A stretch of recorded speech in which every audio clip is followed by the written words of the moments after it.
Good morning, everybody, and thank you for joining us this morning here at Skyway Driving School in East Edmonton for today's announcement. And we begin with the Honourable Rajan Sawhney, Minister of Transportation. Thank you, Rob, and good morning, everyone. I'm pleased to be here on behalf of my government colleagues. I'd like to extend a special thanks to Mr. Sukhbal, Bobby, and Arshpreet of Skyway Driving School for hosting this event. Thanks for letting us join and observe your work here this morning. Before the pandemic, most people didn't really give much thought to how goods were delivered to the stores that they shop in. But the pandemic proved to everyone in Alberta just how vital the commercial carrier industry is to meeting all of our needs. Whether we're buying food, medicine, or other essential goods, this industry is a key driver of our economy. And it is estimated that by 2023, there will be a shortage of approximately 3,600 commercial drivers in Alberta. That's why Alberta's government is working to reduce labor shortages in the commercial carrier industry by providing $30 million in grants over 3 years for commercial driver training. Building on the success of the Driving Back to Work grant program, the grants will reduce barriers to commercial driver training and address other training challenges. Up to 600 unemployed Albertans are expected to be supported annually through the Driving Back to Work grant program over the next 3 years. This grant makes it more affordable to take the training and testing, like mandatory entry-level training, or MELT, required to earn a Class 1 commercial driver's license. Funding will also be directed to supporting women returning to the workforce and underemployed Albertans to obtain a Class 1 driver's license. The province will also invest in training technology using online or virtual reality simulator training to reduce MELT training costs. All told, our government is investing $30 million over the next 3 years. The breakdown of funding for commercial driver grants includes $6 million for the Driving Back to Work program, $3 million to support women returning to the workforce and underemployed Albertans, $1 million towards developing online and virtual reality simulator training methods. The Driving Back to Work grant program currently supports unemployed Albertans, including women, by covering 90% of Class 1 mandatory entry-level training. Since November of 2020, 800 individuals have received funding to complete the training and testing to become a Class 1 driver through the Driving Back to Work grant program. The funding I'm announcing today will fund up to another 600 driver trainees each year for the next 3 years. But that's not all.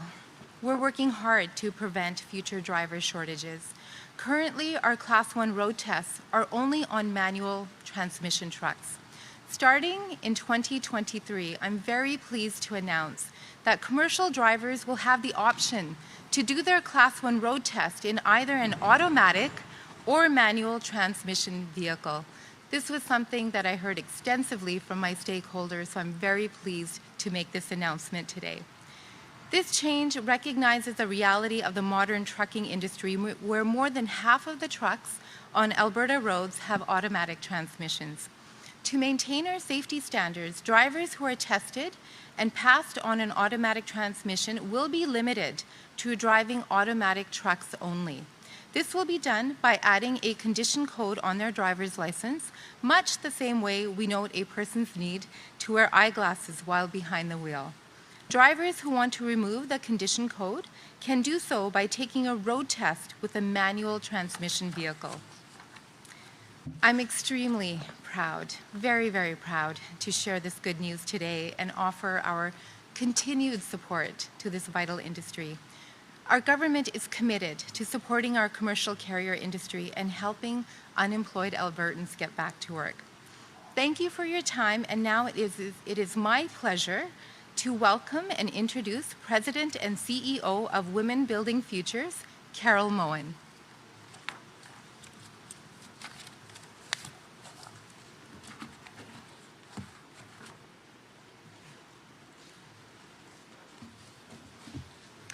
Thank you very much, Minister Sawhney, for the opportunity for Women Building Futures to participate in this announcement today. It's very, very exciting times. I would like to open with a quote from one of WBF's previous Class 1 program graduates.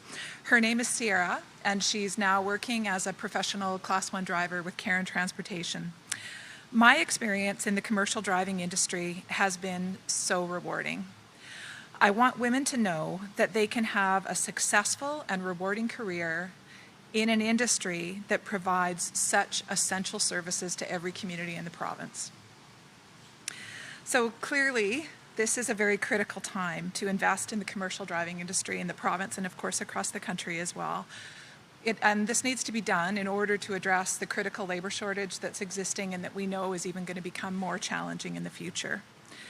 And ultimately, that labor shortage is going to result in the loss of critical services for all of us of Albertans. So now's the time, and I applaud the efforts of the government and Minister Sawhney in making that a priority. As Sierra said, professional Class 1 driving provides an absolutely tremendous career opportunity. There's room for growth, there's room for development, there's room for change. That's critically important to women, but it's important to anybody that's entering a new career. WBF's mission is economic security for women, and careers in the driving industry can provide that economic security for women. Our graduates are excited, they're proud of themselves when they reach that financial independence, and we continue to celebrate that with them as they move forward. We are absolutely confident with this announcement that we, through our efforts and the efforts of the province, are going to be able to connect even more women to economic security and really, really positive careers in the commercial driving industry. We very much look forward to working with the Government of Alberta Ministry of Transportation to, first off, increase the awareness. Women need to be able to see themselves in those driver's seats. It takes people some time to consider a significant career change, and we're committed to supporting with that awareness and then eventually getting a lot more women, very, very capable women in those seats. So thank you very much. Chris Nash, the president of the AMTA, is going to be joining us now.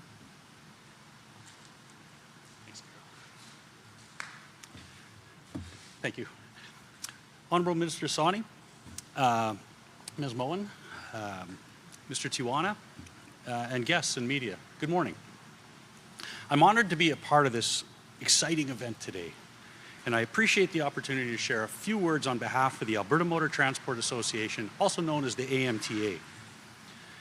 On behalf of the Alberta Motor Transport Association's Board of Directors, including our Board Chair, Jude Groves, who is in attendance today, our staff, and our most valued members, we applaud the Alberta government for this ongoing support. Minister Sawhney, thank you for your comments on behalf of the province and for making this announcement, for being a champion of the commercial transportation industry. Please pass on our deepest gratitude to your colleagues in government. Today's announcement recognizes the support of a safe, resilient, and evolving supply chain for all Albertans. This funding will help remove roadblocks and will promote and solidify career pathways to help maintain an efficient transportation of people and goods in this province and beyond. It'll help find solutions to the significant commercial driver shortages we are facing today, and will only get worse if actions such as this are not taken now. The Driving Back to Work grant will provide a much needed assistance for hundreds of new entrants to require financial support to become a Class 1 driver in Alberta. The funding will help attract more women who are vital to our industry through innovative initiatives and programs. And the development of an online virtual simulation technologies will facilitate a realistic, real-world driving environment in driver training. Commercial carriers take great pride in the safe and efficient transport of people and goods that benefit all Canadians. Since 1938, the AMTA has been the voice of the commercial transportation industry in Alberta, advancing its members and interests through safety programs, progressive policy, and strategic partnerships. And our industry is rapidly changing, and the need for skilled professional drivers has never been greater. The AMTA will continue to work closely with governments, industry, and other stakeholders to collaboratively identify opportunities and propose and implement solutions that will keep our economy moving and growing, which is what makes this morning's announcement so timely and important. Over the next 3 years, our industry will become stronger, safer, more resilient, and reflect a broader and more diverse workforce. And this is possible in large part in thanks to the support of the provincial government. Ultimately, this will directly benefit all Albertans. And to that end, I again express our gratitude on behalf of the industry and everyone in the MTA for this support. And I thank Skyway Training for being able to host this event today. So very appreciated. And now I'd like to invite up from Skyway, Ashpreet Tuana, manager of Skyway, to say a few words.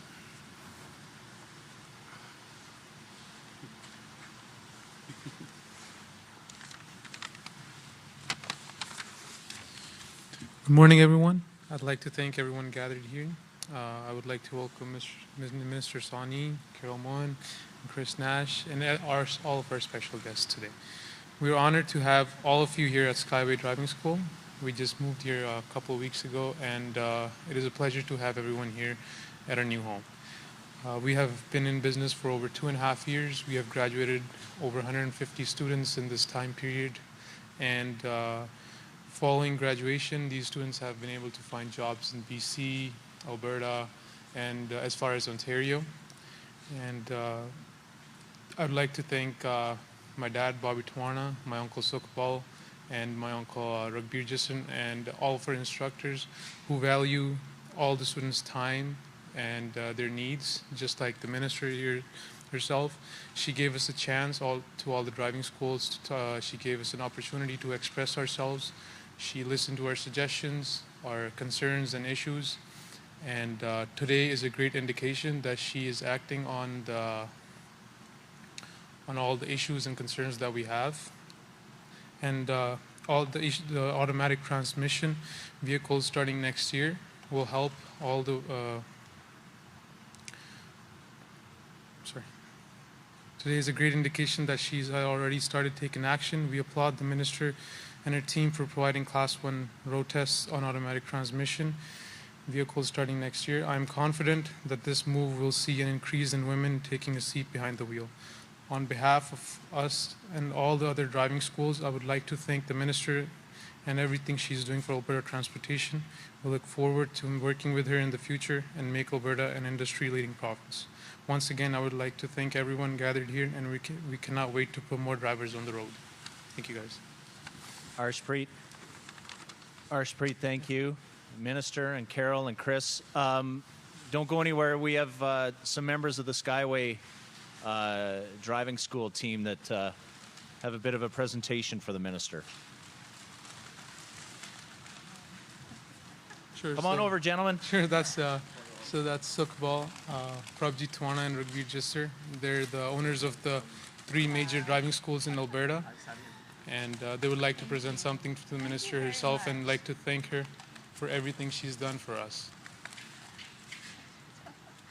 Thank you. Thank you so much, gentlemen.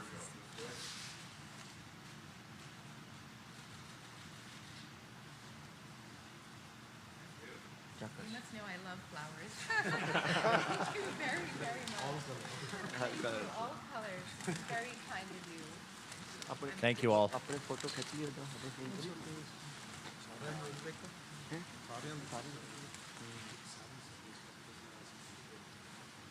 We do have a.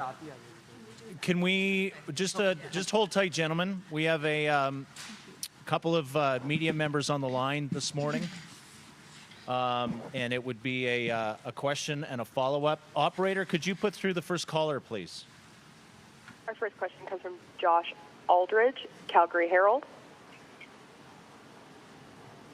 Good morning. Thanks for taking my questions. This first question is for the minister. I just want to be clear. This $30 million, this has to clear the budget, correct? And will there be additional supports available to address these issues in the trucking industry when it comes to recruiting and retaining drivers? Thank you, Josh, for your question, and the answer is potentially. $30 million is a start. It's $10 million per annum for the next couple of years. And as we navigate through the landscape and have a better understanding of what the needs are, there is potential for additional supports. I think this is a great place to start, and we will have a number of unemployed and underemployed Albertans who will have the opportunity to get their Class 1 melt license.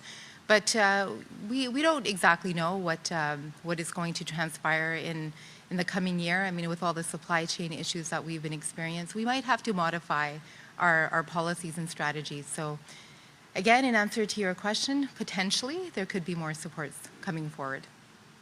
And a follow-up, Josh? Yeah, this is for Chris Nash. Chris, how did we get to this point where I think we talked earlier in the year, you were estimating over 4,000 drivers was the shortage. Government's now saying 3,600 by 2023. But how did we get to this point where we have this large of a shortage of drivers? What are the root issues, and will this funding effectively cut that shortage beyond just recruitment of 600 drivers, potentially 600 drivers over the next 3 years? Excellent. Thanks for the question, Josh. No, when we look at how the driver shortage, how we got here, and how we're addressing it, it really comes down to the fact that we have more people exiting the industry than entering. And the large need for a career pathway into industry needs to be clear, and it needs to be longevity has to be there for it. When we see there's not credentials that follow you as a driver, it makes it a challenge to come in the industry. With this announcement today, to start to develop and solidify those pathways is critical into inviting people into an industry that most folks maybe didn't consider. When we look at it for even with our friends here at WBF, 3% of our industry is women. So having the opportunity to create credible pathways into an industry that has great return and frankly is critical to Alberta's infrastructure, it's the backbone when we see 51% of our GDP moving on the back of a truck. We need to make sure that those pathways, and we have a strong, safe, resilient supply chain going forward that is ready to evolve with all the new technology and new needs that are coming with us today. So does that answer your question, Josh? I think it does. Thank you. All right. Thank you, Chris. Thank you, Josh. Operator, the next caller, please. Kevin Nimick, CTV. Hi, Minister. I have two unrelated questions to today's news conference. Sorry about that.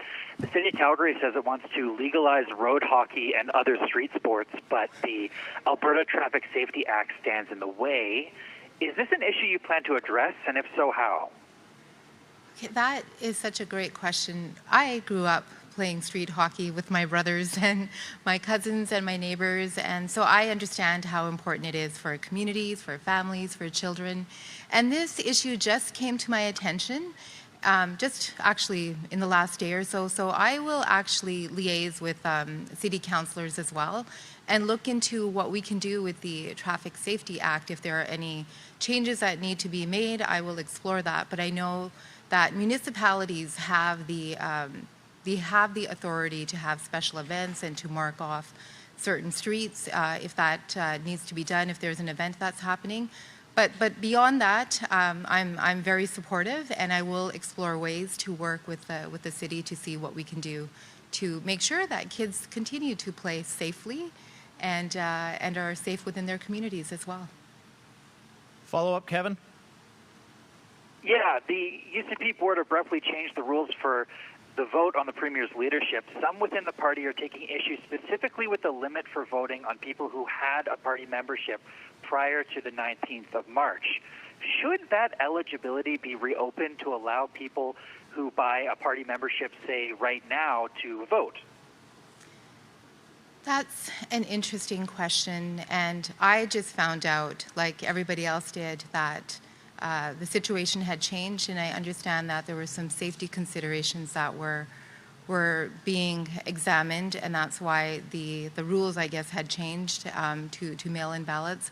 I don't know enough about the background as to how these changes were considered. I obviously wasn't part of that conversation. I haven't spoken to my caucus colleagues about this yet, or anybody in the party, so I will have to reserve my comments to just that, because I don't like to comment on matters unless I'm fully informed.